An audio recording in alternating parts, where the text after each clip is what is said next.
ಕೇಂದ್ರದ ಗೃಹ ಸಚಿವ ಅಮಿತ್ ಶಾ ಹಾಗೂ ಅಲಹಾಬಾದ್ ಹೈಕೋರ್ಟ್ ನ್ಯಾಯಮೂರ್ತಿ ಶೇಖರ್ ಯಾದವ್ ಅವರ ಮೇಲೆ ಸೂಕ್ತ ಕಾನೂನು ಕ್ರಮ ಕೈಗೊಳ್ಳಬೇಕೆಂದು ಇಂದು ಸಿಂದಗಿ ತಹಶೀಲ್ದಾರ್ ಕಚೇರಿಯ ಮುಂಭಾಗದಲ್ಲಿ ಟಿಪ್ಪು ಕ್ರಾಂತಿ ಸೇನೆ ಪ್ರತಿಭಟನೆ ನಡೆಸಿದರು. ಹೈಕೋರ್ಟ್ನ ಉಚ್ಚ ನ್ಯಾಯಮೂರ್ತಿಗಳಾದಂತ ಅವಿನಾಶ್ ಯಾದವ್ ಅವರಿಗೆ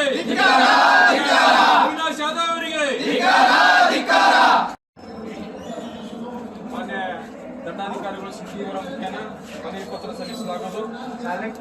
ವಿಷಯ ಕೇಂದ್ರದ ಗೃಹ ಸಚಿವ ಅಮಿತ್ ಶಾ ಹಾಗೂ ಅಲಹಾಬಾದ್ ಹೈಕೋರ್ಟ್ ನ್ಯಾಯಮೂರ್ತಿ ಶೇಖರ್ ಯಾದವ್ ಅವರ ಮೇಲೆ ಸೂಕ್ತ ಕಾನೂನು ಕ್ರಮ ಕೈಗೊಳ್ಳಬೇಕು. ಮೇಲ್ಕಾಣಿಸಿದ ವಿಷಯಕ್ಕೆ ಸಂಬಂಧಿಸಿದಂತೆ ಭಾರತ ದೇಶದ ಪವಿತ್ರ ಸ್ಥಾನ ಪಾರ್ಲಿಮೆಂಟ್ನಲ್ಲಿ ಭಾರತ ದೇಶದ ಕೇಂದ್ರ ಸರ್ಕಾರದ ಗೃಹ ಸಚಿವ ಅಮಿತ್ ಶಾ ಡಾಕ್ಟರ್ ಬಾಬಾ ಸಾಹೇಬ್ ಅಂಬೇಡ್ಕರ್ ಅವರ ಒಂದು ವ್ಯಸನವಾಗಿದ್ದಾರೆ ಎಂಬ ಮಾತನ್ನು ಹೇಳಿ ಮೂಲ ನಿವಾಸಿ ಭಾರತೀಯರಿಗೆ ಗೌರವಕ್ಕೆ ಧಕ್ಕೆ ತರುವಂತಹ ಕೆಲಸ ಮಾಡಿದ್ದಾರೆ. ಮಾನ್ಯ ರಾಷ್ಟ್ರಪತಿಗಳು ಮಧ್ಯಪ್ರವೇಶಿಸಿ ಅವರ ಮೇಲೆ ಸೂಕ್ತ ಕಾನೂನು ಕ್ರಮ ಕೈಗೊಳ್ಳಬೇಕು. ಹಾಗೆಯೇ ಅವರನ್ನು ಕೇಂದ್ರ ಸರ್ಕಾರದ ಮಂತ್ರಿಮಂಡಲದಿಂದ ಕೈ ಬಿಡಬೇಕು. ಅದೇ ತೆರನಾಗಿ ಇನ್ನೊಂದು ಅಲಹಾಬಾದ್ನ ಉಚ್ಚ ನ್ಯಾಯಾಲಯದ ನ್ಯಾಯಮೂರ್ತಿ ಶೇಖರ್ ಯಾದವ್ ಖಾಸಗಿ ಕಾರ್ಯಕ್ರಮ ಒಂದರಲ್ಲಿ ಭಾಗವಹಿಸಿ ಒಂದು ಧರ್ಮವನ್ನು ಗುರಿಯಾಗಿಟ್ಟುಕೊಂಡು ಧಾರ್ಮಿಕ ಅಲ್ಪಸಂಖ್ಯಾತರಾದ ಮುಸ್ಲಿಮರ ಭಾವನೆಗಳಿಗೆ ಧಕ್ಕೆ ತರುವಂತಹ ಕೆಲಸ ಮಾಡಿದ್ದಾರೆ. ಅಷ್ಟೇ ಅಲ್ಲದೆ ಈ ದೇಶ ಬಹುಸಂಖ್ಯಾತರ ಆಸೆಯಂತೆ ನಡೆಯಬೇಕು ಎಂದು ಅಸಂವಿಧಾನ ಹೇಳಿಕೆ ನೀಡುವ ಮುಖಾಂತರ ಭಾರತೀಯ ಸಂವಿಧಾನಕ್ಕೆ ಹಾಗೂ ಭಾರತೀಯರಿಗೆ ಅಗೌರವ ತೋರಿಸಿದ್ದಾರೆ. ಕೂಡಲೇ ಇವರ ಮೇಲೆ ಸೂಕ್ತ ಕಾನೂನು ಕ್ರಮ ಕೈಗೊಳ್ಳಬೇಕೆಂದು ಟಿಪ್ಪು ಕ್ರಾಂತಿ ಸೇನೆ ಸಂಘಟನೆ ಆಗ್ರಹಿಸುತ್ತದೆ. ಪ್ರತಿಭಟನೆ ಉದ್ದೇಶಿಸಿ ಮಾತನಾಡಿದ ಟಿಪ್ಪು ಕ್ರಾಂತಿ ಸೇನೆ ಸಂಸ್ಥಾಪಕ ದಸ್ತಗಿರ ಮುಲ್ಲಾ ಕೇಂದ್ರ ಸಚಿವ ಅಮಿತ್ ಶಾ ಅವರನ್ನು ಗೃಹ ಮಂತ್ರಿ ಸ್ಥಾನದಿಂದ ಕೈಬಿಡಬೇಕು. ಈ ಸಂದರ್ಭದಲ್ಲಿ ಉತ್ತರ ಕರ್ನಾಟಕ ಅಧ್ಯಕ್ಷ ರಜಾಕ್ ನಾಟಿಕಾರ್, ವಿದ್ಯಾರ್ಥಿ ಘಟಕದ ಅಧ್ಯಕ್ಷ ಆಸಿಫ್ ಇಂಡೀಕರ್, ನಗರ ಘಟಕ ಅಧ್ಯಕ್ಷ ಇಮ್ರಾನ್ ಭಾಗವಾನ್, ಸಾಜಿದ್ ಮುಲ್ಲಾ ಇನ್ನು ಟಿಪ್ಪು ಕ್ರಾಂತಿ ಸೇನೆ ಸಿಂದಗಿ ತಾಲೂಕಿನ ಪದಾಧಿಕಾರಿಗಳು ಉಪಸ್ಥಿತರಿದ್ದರು. ಹಿಂದುಳಿದವರನ್ನು ನಾಯಿ ಬೆಕ್ಕು ಹಂದಿಗಳಿಗಿಂತ ಕೀಳಾಗಿ ನೋಡಿಕೊಳ್ಳುತ್ತಿದ್ದಾರೆ. ಯಾವೊಬ್ಬ ಸ್ವಾಭಿಮಾನವುಳ್ಳ ದಲಿತನು, ಹಿಂದುಳಿದವನು, ಅಲ್ಪಸಂಖ್ಯಾತನು ಈ ದೇಶ ನನ್ನದೆಂದು ಹೇಳಿಕೊಳ್ಳಲಾರ. ನಾನು ಹಿಂದೂ ಆಗಿ ಹುಟ್ಟಿದ್ದೇನೆ, ಹಿಂದೂ ಆಗಿ ಸಾಯಲಾರೆ ಎಂಬ ಮಾತನ್ನು ಹೇಳಿದಂತಹ ಪರಮ ಪೂಜೆ ಈ ಭಾರತ ದೇಶದ ಹಣೆ ಬರವನ್ನೇ ಮರುಸೃಷ್ಟಿ ಮಾಡಿದಂತ ಜನಕ ಡಾಕ್ಟರ್ ಬಾಬಾ ಸಾಹೇಬ್ ಅಂಬೇಡ್ಕರ್ ಅವರನ್ನು ಈ ಸಂದರ್ಭದಲ್ಲಿ ಸ್ಮರಿಸಿಕೊಳ್ಳುತ್ತಾ, ಗುಲಾಮನಾಗಿ ನಾಯಿಯಂತೆ 100 ವರ್ಷ ಬಾಳುವುದಕ್ಕಿಂತ ಹುಲಿಯಾಗಿ ರಾಜನಿಗೆ ಒಂದೇ ದಿನ ಬಾಳು ಎಂದು ಹೇಳಿದಂತ ಸಂತ ಮಹಾಂತ ಕನ್ನಡದ ಕಂದ ಬ್ರಿಟಿಷರ ಗಂಡ ಹಜರತ್ ಟಿಪ್ಪು ಸುಲ್ತಾನ್ ಅವರನ್ನು ಕೂಡ ಈ ಸಂದರ್ಭದಲ್ಲಿ ಸ್ಮರಿಸಿಕೊಳ್ಳುತ್ತಾ, ಇಂದು ಟಿಪ್ಪು ಕ್ರಾಂತಿ ಸೇನೆ ಕರ್ನಾಟಕ ನಗರ ಘಟಕ ಸಿಂದಗಿ ವತಿಯಿಂದ ಹಮ್ಮಿಕೊಂಡಂತ ಈ ಹೋರಾಟದಲ್ಲಿ ಭಾಗಿಯಾದಂತ ಎಲ್ಲ ನನ್ನ ಟಿಪ್ಪು ಕ್ರಾಂತಿ ಸೇನೆಯ ಪದಾಧಿಕಾರಿಗಳೇ ಹಾಗೂ ಎಲ್ಲ ನನ್ನ ಪತ್ರಿಕಾ ಮಾಧ್ಯಮ ಮಿತ್ರರೇ, ಈಗಾಗಲೇ ದೇಶದಲ್ಲಿ ಏನ್ ನಡೆದ ಅನ್ನೋದು ತಮಗೆಲ್ಲ ಗೊತ್ತಿದೆ. ತಾವೆಲ್ಲರೂ ಕೂಡ ಮೀಡಿಯಾ ನೋಡ್ತೀರಿ, ಪೇಪರ್ ನೋಡ್ತೀರಿ, ತಾವೆಲ್ಲರಿಗೂ ಗೊತ್ತದ ವಿಷಯ ಏನೇನು ನಡೆದ ದೇಶದಾಗ ಅನ್ನೋದು. ಈ ದೇಶದಾಗ ನನಗನ್ಸಿದ ಮಟ್ಟಿಗೆ ಯಾವುದೇ ಸಂವಿಧಾನದ ಮೇಲೆ ದೇಶ ನಡೆದಿಲ್ಲ. ಈ ದೇಶ ನಡೆದಿದ್ದು ಕೇವಲ ರಾಮಗಿರಿ ಮತ್ತು ಗುಲಾಮ್ಗಿರಿ ಮೇಲೆ ದೇಶ ನಡೆಸಬೇಕಂತೇಳಿ ಮನುವಾದಿಗಳು ಏನು ಸೃಷ್ಟಿ ಮಾಡಿದ್ದಾರೆ. ಅದಕ್ಕಾಗಿ ಆ ರಾಮಗಿರಿ ಮತ್ತು ಗುಲಾಮ್ಗಿರಿಯ ಒಂದು ನಾಲಾಯಕರಿಗೆ ನಾನು ಇವತ್ತು ಈ ಹೋರಾಟದ ಮುಖಾಂತರ ಒಂದು ಎಚ್ಚರಿಕೆಯನ್ನು ಕೊಡ್ಲಿಕ್ಕೆ ಇಷ್ಟಪಡ್ತಾ ಇದ್ದೇನೆ. ಏನು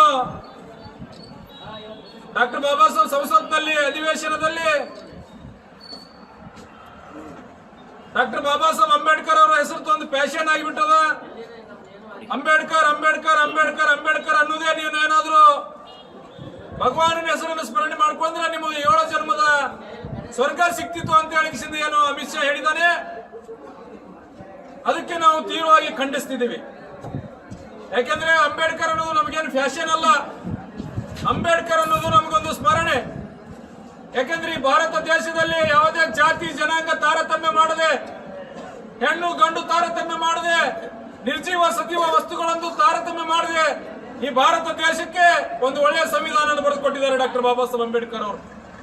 ಅಂತ ಡಾಕ್ಟರ್ ಬಾಬಾ ಸಾಹೇಬ್ ಅಂಬೇಡ್ಕರ್ ಅವರ ಬಗ್ಗೆ ಹಗುರವಾಗಿ ಮಾತನಾಡುತ್ತಿರುವ ಅಮಿತ್ ಶಾಗೆ ನಾವಿವತ್ತು ಒಂದು ಪ್ರಶ್ನೆ ಕೇಳಬೇಕಾಗತ್ತೆ.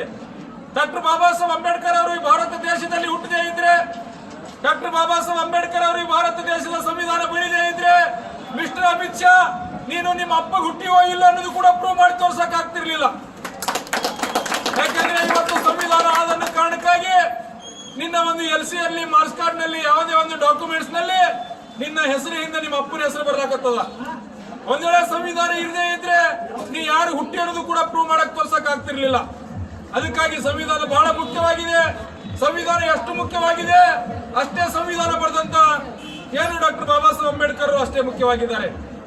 ಆ ಕಾರಣಕ್ಕಾಗಿ ಇವತ್ತು ನಾವು ಅರ್ಥ ಮಾಡ್ಕೋಬೇಕಾಗಿದೆ, ಈ ಭಾರತ ದೇಶದ ನಡೆದಿದ್ದು ಸಂವಿಧಾನದ ಮೇಲೆ, ಯಾವುದೇ ಭಗವದ್ಗೀತೆ ಮೇಲಲ್ಲ, ಯಾವುದೇ ಧರ್ಮ ಗ್ರಂಥಗಳ ಮೇಲೆ ಅಲ್ಲ, ಯಾವುದೇ ದೇವರ ಹೆಸರಿನ ಮೇಲೆ ಅಲ್ಲ. ಇವತ್ತು ನೀವು ದೇವರ ಸ್ಮರಣೆ ಮಾಡಿದ್ರೆ 7 ಧರ್ಮದ ಸ್ವರ್ಗ ಸಿಗ್ತದೆ ಅಂತ ಹೇಳ್ತಿದ್ರಿ. ಮಿಸ್ಟರ್ ಅಮಿತ್ ಶಾ, 7 ಜನ್ಮದ ಸ್ವರ್ಗ ನಿನಗೆ ಸಿಗ್ಬೇಕಾಗಿತ್ತಪ್ಪ ಅಂತಂದ್ರೆ, ನೀನು ನಿಜವಾಗಿ ನಿಮ್ಮ ಅಪ್ಪಗೆ ಹುಟ್ಟಿದಪ್ಪ ಅಂತಂದ್ರೆ ನೀನ್ ಯಾಕಪ್ಪ ಎಲೆಕ್ಷನ್ ಮಾಡಿದೆ? ನೀನ್ ಯಾಕೆ ಡಾಕ್ಟರ್ ಬಾಬಾ ಸಾಹೇಬ್ ಅಂಬೇಡ್ಕರ್ ಕೊಟ್ಟಂತ ಓಟಿನಕ್ ನಿಂದ ಆಯ್ಕೆ ಆದಿ? ಮನ್ಯಾಗ ದೇವರ ಸ್ಮರಣೆ ಮಾಡ್ಬೇಕಾಗಿತ್ತು, ರಾಮ ಭಜನೆ ಮಾಡ್ಬೇಕಾಗಿತ್ತು, ರಾಮ ರಾಮ ರಾಮ ಅಂತೇಳಿ ನೀ ಯಾಕೆ ಅಂಬೇಡ್ಕರ್ ಅಂಬೇಡ್ಕರ್ ಅಂದಿ? ನೀನೇನಾದ್ರೂ ಅಲ್ಲೇ ರಾಮ ಭಜನೆ ಮಾಡಿದಪ್ಪ ಅಂತಂದ್ರೆ ನಿನಗೆ ಅಲ್ಲೇ ಮನೆ ಕೂತಲ್ಲೇ ನಿನಗೆ ಓಟ್ ಹಾಕ್ತಿದ್ರ, ನಿನ್ನ ರಾಮ ಬಂದ್ ಹಾಕ್ತಿದ್ದ ನೋಡ್ತಿದ್ದೇವೆ ನಾವು. ನಿನಗೆ ಓಟ್ ಹಾಕಿದ್ದು ನಿನ್ನ ರಾಮ ಅಲ್ಲ, ನಿನಗೆ ಓಟ್ ಹಾಕಿದ್ದು ಡಾಕ್ಟರ್ ಬಾಬಾ ಸಾಹೇಬ್ ಅಂಬೇಡ್ಕರ್ ಕೊಟ್ಟಂತ ಹಕ್ಕು. ಆ ಹಕ್ಕಿನಿಂದ ಇವತ್ತು ನೀನು ಆರಿಸಿ ಬಂದಿದೀಯಾ. ಆ ಹಕ್ಕಿನಿಂದ ಇವತ್ತು ಏನಾಗಿದೆಯಾ, ಮಿನಿಸ್ಟರ್ ಆಗಿದೆಯಾ, MP ಆಗಿದೆಯಾ. ಅದಕ್ಕಾಗಿ ಡಾಕ್ಟರ್ ಬಾಬಾ ಸಾಹೇಬ್ ಅಂಬೇಡ್ಕರ್ ಅವರ ಏನು ನೀನು ಹಗುರವಾಗಿ ಮಾತನಾಡಿದೆಯಲ್ಲ, ನಾನು ಸರ್ಕಾರಕ್ಕೆ ನಾವು ಆಗ್ರಹ ಮಾಡ್ತಾ ಇದ್ದೀವಿ. ಸರ್ಕಾರಕ್ಕೆ ಏನು ಆಗ್ರಹ ಮಾಡ್ತಾ ಇದೀವಪ್ಪ ಅಂತಂದ್ರೆ, ಈ ನಾಲಾಯಕ ಏನು ಕೇಂದ್ರ ಗೃಹ ಸಚಿವರಿಲ್ಲ ಇವನು, ಯಾಕಂದ್ರೆ ಇವನು ಒಂದೇ ಅಲ್ಲ, ಇವನು ಸಾಕಷ್ಟು ಹಗರಣಗಳು, ಗೋಧ್ರಾ ಹತ್ಯಾಕಾಂಡದಲ್ಲಿ ಸಾಕಷ್ಟು ಜನರನ್ನು ಒಂದು ಮಾರಣ ಹೋಮಕ್ಕೆ ತುತ್ತಾಗಿರುವಂತ ನಾಲಾಯಕ. ಇವನನ್ನು ಗಡಿಪಾರು ಮಾಡಿದಂತ ಸರ್ಕಾರ, ಅವಾಗಿನ ಸರ್ಕಾರ ಗಡಿಪಾರು ಮಾಡಿತ್ತು.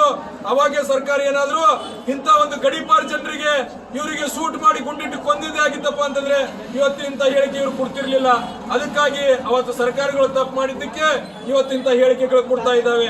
ಅದಕ್ಕಾಗಿ ಇವರನ್ನು ಮೊದಲು ಸರ್ಕಾರದಿಂದ ವಜಾಗೊಳಿಸಬೇಕು, ಇವ್ರ ಮೇಲೆ ಕಾನೂನು ಕ್ರಮ ಕೈಗೊಳ್ಳಬೇಕು ಅಂತೇಳಿ ನಾವು ಇವತ್ತು ಟಿಪ್ಪು ಕ್ರಾಂತಿ ಸೇನೆ ಆಗ್ರಹಿಸ್ತೇವೆ. ಅದ್ರ ಜೊತೆಯಲ್ಲಿ ಒಬ್ಬ ಜಡ್ಜ್, ಅಲಹಾಬಾದಿನ ಹೈಕೋರ್ಟಿನ ಜಡ್ಜ್, ಅವನಿಗೆ ಗೊತ್ತಿಲ್ಲ ನಾನು ಜಡ್ಜ್ ಇದೀನಿ, ಸಂವಿಧಾನಾತ್ಮಕವಾಗಿ ನಾನು ಖಾಸಗಿ ಕಾರ್ಯಕ್ರಮದಲ್ಲಿ ಭಾಗಿಯಾಗಬಾರ್ದು ಅನ್ನೋದು ಗೊತ್ತಿದ್ರು ಕೂಡ ಖಾಸಗಿ ಕಾರ್ಯಕ್ರಮದಲ್ಲಿ ಒಬ್ಬ ಜಡ್ಜ್ ಭಾಗಿಯಾಗಿ ಅಲ್ಲಿ ಏನ್ ಹೇಳ್ತಾನಪ್ಪ ಅಂತಂದ್ರೆ, ಈ ದೇಶ ಸಂವಿಧಾನದ ಮೇಲೆ ನಡೆದಿಲ್ಲ, ಈ ದೇಶ ಬಹುಸಂಖ್ಯಾತರ ಏನು ಆಲೋಚನೆ ಮೇಲೆ ನಡೆದಿದೆ, ಬಹುಸಂಖ್ಯಾತರ ಇಚ್ಛೆ ಮೇಲೆ ನಡೆದಿದೆ ಈ ದೇಶ ಅಂತ ಹೇಳುವ ಮುಖಾಂತರ ಇಲ್ಲಿರುವಂತಹ ಧಾರ್ಮಿಕ ಅಲ್ಪಸಂಖ್ಯಾತರಾದ ಮುಸ್ಲಿಮರಿಗೆ ಟಾರ್ಗೆಟ್ ಮಾಡಿ ಅವರ ಭಾವನೆಗೆ ಧಕ್ಕೆ ಬರುವಂತ ಇವರು ಕಟ್ಮುಲ್ಲಾಗಳು, ಇವರಿಗೆ ಈ ದೇಶದಲ್ಲಿ ಇರುವಂತಹ ಹಕ್ಕಿಲ್ಲ ಅಂತೇಳಿ ಒಬ್ಬ ಜಡ್ಜ್ ಏನು ಅವಿನಾಶ್ ಯಾದವ್ ಅಂತ ಒಬ್ಬ ನಾಲಾಯಕ ಜಡ್ಜ್ ಹೇಳ್ತಾನಲ್ಲ, ಆ ಜಡ್ಜಿಗೆ ನಾವು ಅವ್ರ ಮೇಲೆ ಕಾನೂನು ಕ್ರಮ ಆಗ್ಬೇಕು, ಅವನ ಮೇಲೆ ಕೇಸ್ ಆಗ್ಬೇಕು, ಅವನಿಗೆ ಅರೆಸ್ಟ್ ಮಾಡಿ ಒಳಗೆ ಹಾಕ್ಬೇಕಂತೇಳಿ ಟಿಪ್ಪು ಕ್ರಾಂತಿ ಸೇನೆ ಸಂಘಟನೆ ಇವತ್ತು ಆಗ್ರಹ ಮಾಡ್ತಾ ಇದೆ.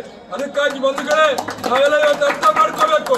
ರಾಜು ಅವರು ಹೇಳಿದ್ರು ಯಾಕೆ ಆಗ್ತದಪ್ಪ ಅಂತಂದ್ರೆ, ನಾನು ಮೊದಲೇ ಹೇಳಿದೆ, ಈ ದೇಶ ನಡೆದಿದ್ದು ರಾಮಗಿರಿ ಮತ್ತು ಗುಲಾಮ್ಗಿರಿ ಮೇಲೆ ಅಂತೇಳಿ. ನಾವು ಗುಲಾಮ್ಗಿರಿ ಬಿಡಬೇಕಾಗಿದೆ, ಇವತ್ತು ಗುಲಾಮ್ಗಿರಿ ಬಿಡಬೇಕಾಗಿದೆ. ನಾವು ಸ್ವಾಭಿಮಾನದಿಂದ ನಮ್ದೇ ಆದಂತದ್ದು ಒಂದು ಸ್ವಂತ ಶಕ್ತಿ ತಯಾರು ಮಾಡಬೇಕಾಗಿದೆ. ಇಂಥ ನಾಲಾಯಕ ನನ್ನ ಮಕ್ಕಳು, ಇಂಥ ನಾಲಾಯಕ ಸೋಳೆ ಮಕ್ಕಳು ಇವತ್ತು ಏನಾದ್ರು ಹೇಳಿಕೆ ಕೊಟ್ರೆ ಅವರಿಗೆ ಬೂಟ್ಲೆ ಹೊಡೆಯುವಂತ ಕೆಲಸ ಮಾಡಬೇಕಾಗಿದೆ. ಆ ಕೆಲಸ ಮಾಡಿದಾಗ ಮಾತ್ರ ನಾವು ನಮ್ಮ ಶಕ್ತಿಯನ್ನು ತೋರಿಸಬೇಕಾಗತ್ತೆ. ಆ ಶಕ್ತಿ ತೋರಿಸಬೇಕಾಗಿತ್ತಂದ್ರೆ ನಾವೆಲ್ಲ ಸಂಘಟಿತರಾಗಬೇಕಾಗತ್ತೆ.